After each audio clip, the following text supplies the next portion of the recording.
asalaamaaleykum mbokk yi asalaamaaleykum ñëpp voilà donc gis ngeen sànq président Macky Sall def na benn discours donc ñu analyser discours bi wax ñun nuñ ko gisee donc c'est avec une grande déception que je constate que Macky Sall vraiment ce n'est pas une personne de bonne foi.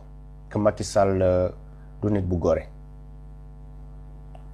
gis ngeen déglu ngeen discours Macky Sall yàggul léegi nii ce qu'on peut retenir de ce discours là mooy fuite de responsabilité irresponsabilité totale parce que nee na 6 personnes ñoo décédé il y a plus que 6 personnes ñoo xam ne décédé nañ ci affaire bi parce que am na ñeneen ñoo xam ne ambulance moo leen waroon yóbbu évacuer leen ñu gaañu déjà il y a plus de 6 personnes yoo xam ne bàyyi nañ seen bakkan ci lu xew ci fan yi ci inondation yi man lu ma gën a choqué mooy prétexte bu Macky Sall utilisé pour wax ak sénégalais yi ne dérèglement climatique moo am ci àdduna bi avant ñu jël RTS mu génneel ñu ay images yoo xam ne ay images yu ñu monté la yu daté ay année ak ay année pour wane ni lu xew Sénégal nii xew na mu ngi xew ci yeneen dëkk yi ce qui est totalement faux parce que Macky Sall gënuñu xam lu xew ci àdduna bi ñun ñu ngi seetaan télé àdduna yépp ñu ngi suivre actualité lu xew Sénégal actuellement du orage du tsunami du yooyu noonu yépp yu ñu doon wane ci seen télé yi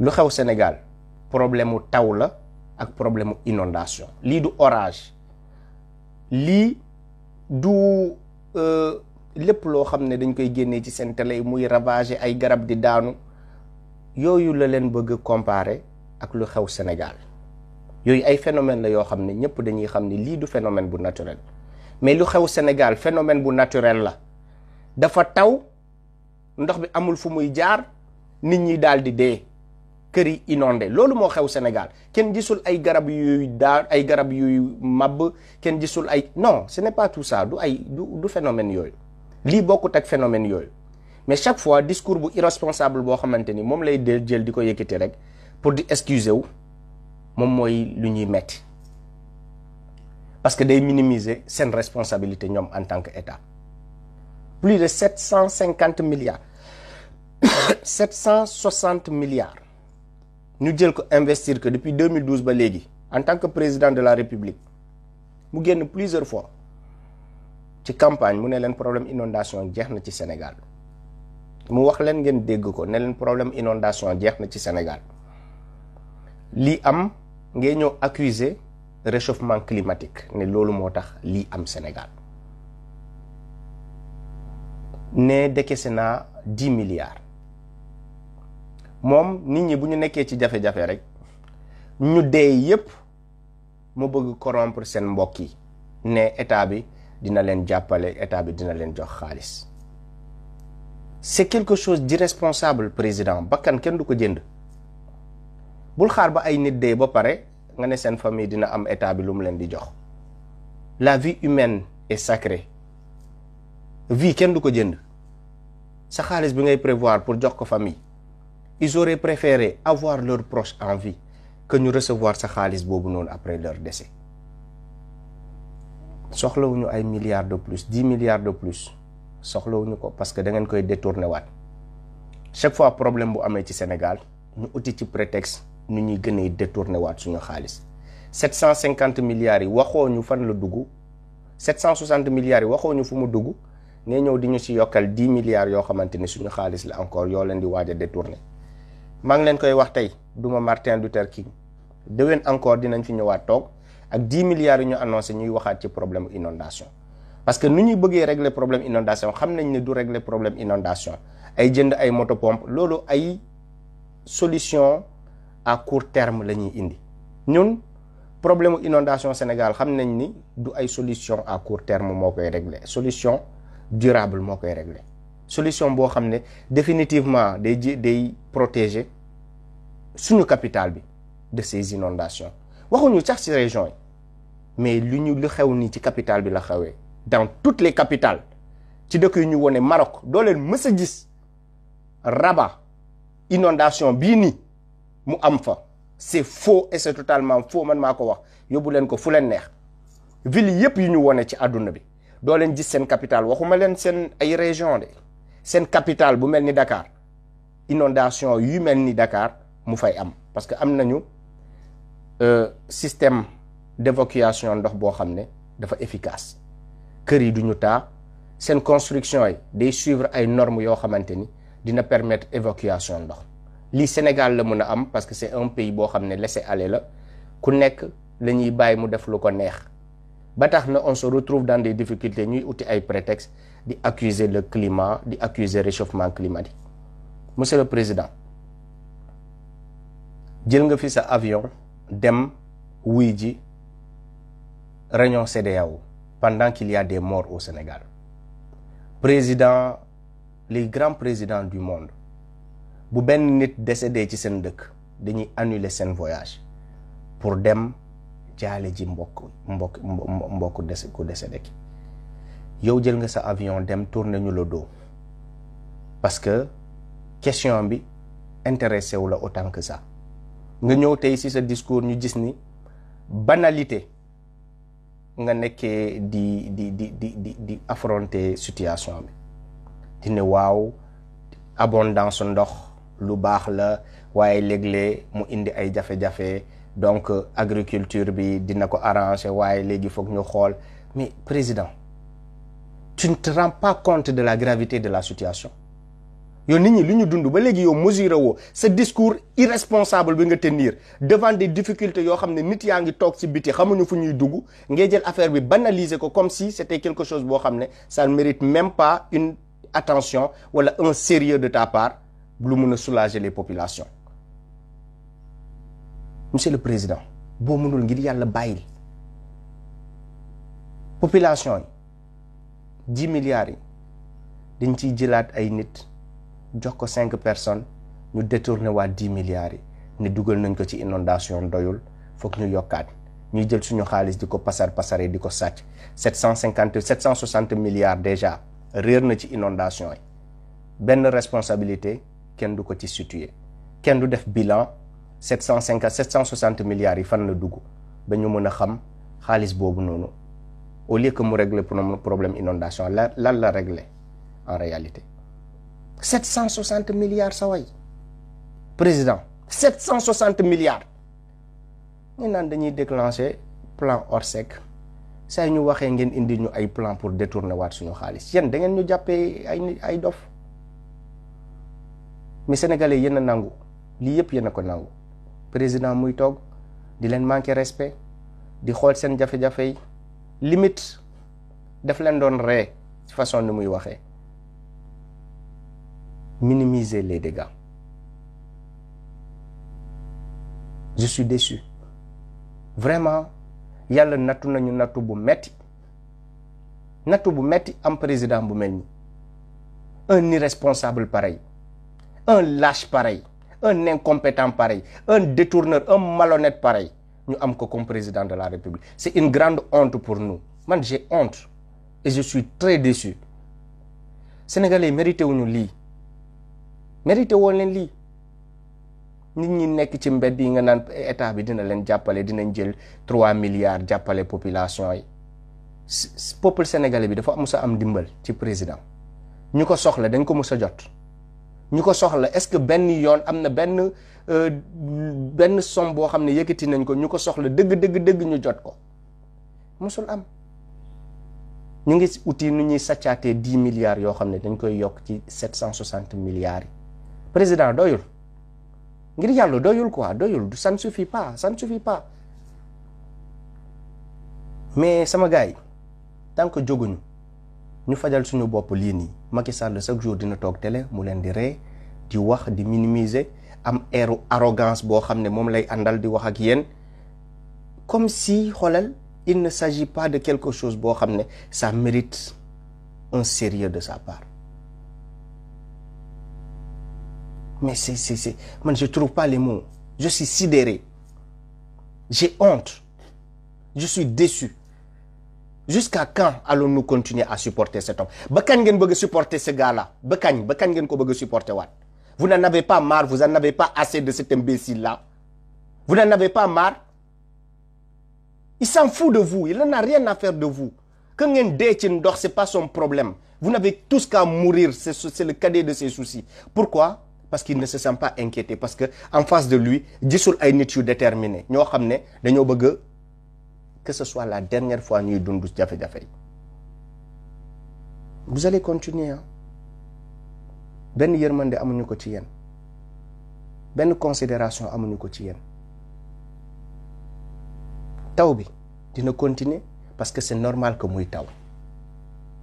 Dans tous les pays il pleut. bu tawee nag nit ñi bu ñu amee jafe-jafe ils ont le courage de dire que suñu système d'évacuation ndox bi fonctionné wul, suñu canalisation yi baaxuñu, nu ñu tabaxee suivre ñu normes yi. Président day génn mu assumer au moins sa responsabilité pour une fois dans sa vie. Putain, qui du musa assumer une seule fois sa responsabilité? Il ne lui est jamais arrivé une seule fois dans son discours d'accepter qu'il est incompétent et un imbécile boo xamante ni dafa nekk di toroxal suñu population yi. Jamais musu ko assumer. day toll foo xam ne da ngay assumer. Nit ñi am tuuti loo xamante ni dañuy ne ok au moins il reconnaît. Mais yow tu n'es jamais fautif, yàlla la, ki climatique bi la, coronavirus bi la, phénomène mondial bi la, ñëpp a sonn, ñëpp a tëju, mais ñëpp a xiif. Fan nga koy waxee? Toujours c'est pas ma faute, c'est la faute à la maladie, c'est la faute lu xew feneen, c'est la faute de lii. Jamais de ta vie, Macky Sall, tu n'acceptes que tu as fauté quelque part. Jamais.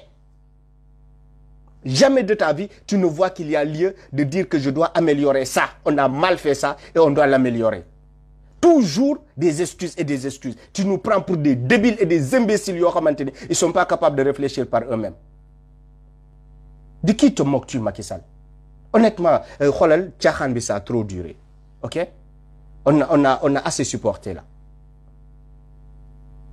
Jusqu'à quand comptes-tu amuser la galerie ainsi? Jusqu'à quand comptes-tu continuer à mentir à nos populations ainsi? Mais tu sors. Mais Macky Sall, amal touti pitié pour la population, putain. Amal touti yermande pour la population. Amal touti considération pour ces plusieurs personnes yu décédées. Amal touti considération pour nit ñoo xamanteni insay amuñu kër sa way. Ñu ngi fanaan ci biti. Fan nga leen di dugal tey ana ce discours solution ok président génn na def na discours lan mooy solution boo xam ne actuellement ku nekk ci biti mun na ko ci yaakaar. Mais parlons sérieusement, arrêtons la politique politicienne. Parlons sérieusement. Président dama nekk ci difficulté sama cœur dafa taa, j'ai écouté ton discours, quelle est la solution pour moi? Je te pose une question simple. Déglu naa ce discours maa ngi ci biti awma fu may fanaan, quelle est la solution pour moi? Lan mooy solution pour man mi nekk ci biti actuellement après ce discours? Fa ngay xamee si cette personne, si cette sortie a réglé quelque chose ou pas. À un temps T, lan la réglé? Rien. Donc sénégalais yi yéen ñi yëpp amul fi ngeen di fanaan dem bu jox naa leen solution. Nañu jubali ji palais ñu génnee Macky Sall si suñu palais ñu récupérer suñu palais. Ay millions doomu aadama yéen a nekk ci biti di torox actuellement. La solution c'est ça. Dirigez-vous vers le palais présidentiel. Bu doon inondé en quelques secondes dootoo leen fa gisati inondation parce que yéen mun na toog di prévoir fii ba ay semaines lan la ñuy def pour régler problème yi parce que urgence bi sentiru ko. Boo leen génnee woon Macky Sall ci biti ñu récupérer suñu palais ngeen jël seen ay matelas dem dëkk ji palais billahi je vous jure sur tout ce que j'ai de plus cher suba ngeen gis Macky Sall ak kanam bu sérieux buy wax ak yéen ci seen problème. Mais jusqu'à quand? Yéen a war a jël seen responsabilité, kenn mënu leen sauver. Macky Sall du leen sauver. Macky Sall nu muy détourner si ay circonstances lay profiter di naan dugal naa 10 milliards pour mu am loo xam ne da koy justifier. Suba bu ñu ko laajee président milliards yi nga sàcc yi nii fan nga ko dugal mu ne dugal naa ko inondation bu mu amee dugal naa fa 10 milliards yi nga xamante ni kenn du ko gis. Chaque fois inondation yi ak catastrophe yi bu amee coronavirus bi mu injecté fa ay milliards yoo xam ne day ne foofu la ko dugal di uti nu muy justifier sàcc bu mu ñu sàcc chaque jour. Ngeen di toog di ko seetaan muy am ay prétexte chaque fois événement bu amee mu uti nu muy gonfler budget boo xam ne moom la koy jëlee en compte moom la koy jëlee en charge. saa waay sauver leen seen bopp, jóg leen ngeen xeex. Mali jóg nañ def lu war. Sénégal ngeen di toog di xaar yàlla ñu jël RTS di leen manipuler. lu war a tax ngeen bañ a seetaan RTS dem leen xool si page RTS luñ leen njëkk woon avant discours Macky Sall, une manipulation programmée boo xamante ni c'est juste pour que ngeen ne kon du Sénégal kese la xew, mu ngi xew feneen. ouvrez vos yeux, dem leen xoolal seen bopp lu xew feneen. dañ leen di fen, Macky Sall def leen di fen, RTS def leen di fen. lu xew nii Sénégal kese la xew. dem leen xool ngeen xool fouiller, ngeen lire journaux yi, ngeen xool ndax Maroc inondation mu ngi fay am au moment où je parle. ngeen dem xool dëkk yëpp ñu génnee ndax inondation mu ngi fay am au moment où on parle. ñuy fen di leen comparer lu incomparable. Capitale, waxuma la région, capitale. Une capitale dans cet état-là, c'est une première dans le monde. Mais bëgg nañ leen gëmloo ni vous n'êtes pas les seuls. Chaque fois problème bu amee rek, ils veulent vous dire non, vous n'êtes pas les seuls. am na ñeneen ñu koy dund en Afrique comme yéen. Donc bu leen yuuxu. Et comme ça vous êtes soulagé, ngeen ne kon graaw. Affaire bi kon du ci Macky Sall. Chaque fois il se lave la main comme ça, en manipulant la population avec des gens qui refusent de réfléchir. ku bëggul réfléchir sa waay lan nga ko mën a dem, tu ne peux rien faire pour lui. Parce qu'il t'a dit que je refuse de réfléchir. Tu n'as pas besoin de grand chose pour nga manipuler ko. Il suffit nga woon ko ay image collé copier-coller président ñoo génn après comme yàlla ne leen waa lu xew vous savez c'est un phénomène mondial, c'est dérèglement climatique, adduna bi ñëpp a ngi koy xeex, loolu moo dal Sénégal. Dérèglement climatique. Bon ndox bi ci géej bi la jógee mu commencé dóor kër yi di màbb. Ndox bi ci géej bi la jógee du ci taw de ndox bi ci géej bi la jóge, orage moo am, ndox bi jóge ci océan yi muy ñëw di mabbal ay kër. loolu moo am Sénégal. Phénomène naturel yu muy wax loolu la. loolu moo am Sénégal, comme ay tsunami, garab yuy mabb, ngelaw yuy, loolu ngeen gis Sénégal yéen. wala taw ngeen gis Sénégal, taw boo xam ne inondation la indi. yéen da ngeen gis phénomène naturel fii nii à part taw. Léegi abondance su pluie tamit loolu phénomène naturel la. Abondance su pluie phénomène naturel la. Macky Sall il nous prend pour des imbéciles, ñun ñëpp ngeen baal ma ci terme bi. Il nous prend pour des moins que rien. ay nit ñoo xamante ni dara nekkul ci seen bopp yi. li phénomène naturel la. taw abondance su taw loolu lu exceptionnel la. mais attends président. et un peu de dignité. nekkal nit tuuti, amal tuuti dignité quoi. booy wax ak sénégalais yi nga xam ni ñu am xel ñoo la nekk di déglu. c'est trop. boo waxee mu ne leen dinaa leen jox li ngeen di lekk, mu jàpp leen ci seen biir, débloqué naa xaalis dina mais sa waay président Macky Sall, sénégalais vous allez souffrir. Année prochaine encore dinañ ñëwaat def même direct. vous allez souffrir. problème bu ñëwee ñu génn nax leen, génn ci seen bopp ñu ne leen yàlla la, réchauffement climatique la, phénomène naturel la. ñëpp ne kon loolu la du Sénégal kese. mais vous allez souffrir. tant que jógoo leen vous allez continuer à souffrir. tant que yéen a ngi toog di xoole lii mu leen di dal, ngeen di toog di seetaan Macky Sall, vous allez continuer à souffrir. duma kuy prédire l'avenir, mais prédiction yi lu simple la pour n'importe qui accepte de réfléchir. vous allez souffrir te yéenewuma leen ko, mais on va souffrir avec Macky Sall. on va souffrir. parce que pour l'instant souffrance bi la ñu mérité. bu ñu ko mérité wul rek dañuy jóg dem song ji ko, ñu génnee ko suñu palais. parce qu'on mérite cette souffrance, qu'on est en train de supporter cette souffrance. loo xam ne mënatoo ko supporter rek da ngay jóg dem ne stop.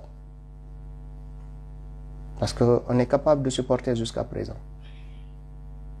dem leen xool discours Macky Sall, jooy moo leen di dese ak arrogance bu muy waxee ak yéen, ak condescendance bu muy wax ak yéen, ak mépris bu muy wax ak yéen. il se prend pour qui? il se prend pour qui? pour que ay nit ñu nekk ci seen digg souffrance tu viens pour les distraire.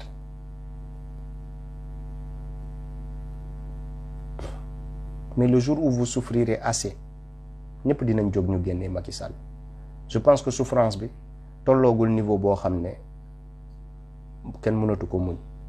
bés bu muy toll ci niveau boobu ñun ñëpp dinañ jóg ñu dem génnee Macky Sall parce que lii metti na mais bés bu muy egg ci terminus ñun ñëpp dinañ jóg ñu dem fajal ko suñu bopp donc nañu muñ puisque ay peuple lañu ñoo xamante ni on préfère se lamenter que de se battre il n'y a pas de solution pour aujourd'hui tant qu'on ne se bat pas bés bu ñu xeexee rek lii yëpp jeex wasalaam nekk leen ci jàmm